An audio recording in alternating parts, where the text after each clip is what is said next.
I'm Steve Green along with Bill Whittle and Scott Ott.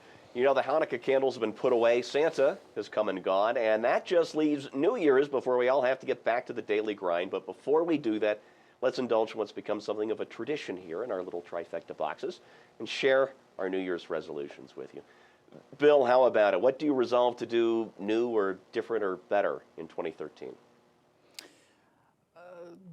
Some things that are going to be new, many things that are going to be different. Hopefully all of them will be better, because my New Year's resolution, after taking a month and a half, for 2 months really, actually almost, to recover from this debacle of 2012. It turns out the Mayans were wrong. Imagine my shock.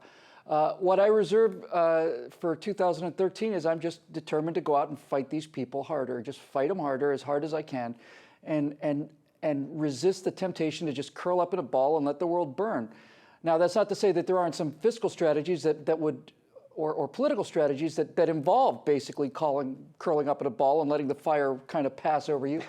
But this idea of giving up the fight is just something that we just can't do, you know. And I've often had this thought, Steve, I don't feel like this is something that I owe to the future. I don't think it's something we owe to our children. Our children and grandchildren could turn out to be horrible, rotten people for all we know.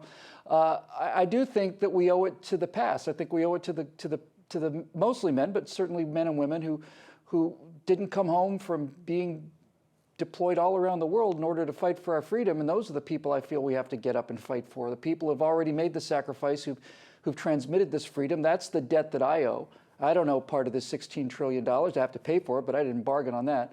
But I did get paid off in terms of freedom and prosperity and security for 53 years now, and that is a debt that I do owe to those people that made those sacrifices. So those are the people I'm going to get up and fight for, and hopefully our children and our grandchildren will do the same for us. Well, we can only hope. And you, Scott?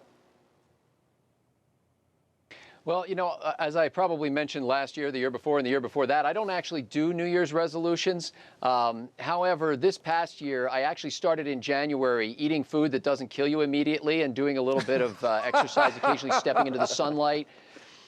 From the basement, I cut down on the Pop-Tarts and things like that, and dropped 50 or 60 pounds. And what that does for a man is not necessarily, you know, make him look fantastic as I do now, but what it does is makes you realize how little by little, incrementally, you can change things that are of long-standing, massive, immovable consequence. And so I was able to do that, and I look at that and say, you know what? Maybe we can stand up and little by little begin to change things, as I often say, at the local level, at the school boards, at the township supervisors, at the county commissioners level, to begin to change things where we are willing to stand up for our principles, have the courage to say no. We started to do it this year, in 2012 rather, and we're going to continue to do it in 2013. That's great. You know, I don't have anything political this year. We got walloped in November. I came back from a little break after that with my resolve doubled. And I don't think that's going to change. So it's been a tough one coming up with New Year's resolutions, at least since I gave up the cigarettes a few years back and scratched that off my list. So I'm going to re-resolve my resolution from last year, which is to spend more time with my wife, Melissa, and to be more patient with my boys. They deserve it. So for Scott and Bill and all of us here at PJTV, thanks for watching, and have a very, very happy New Year.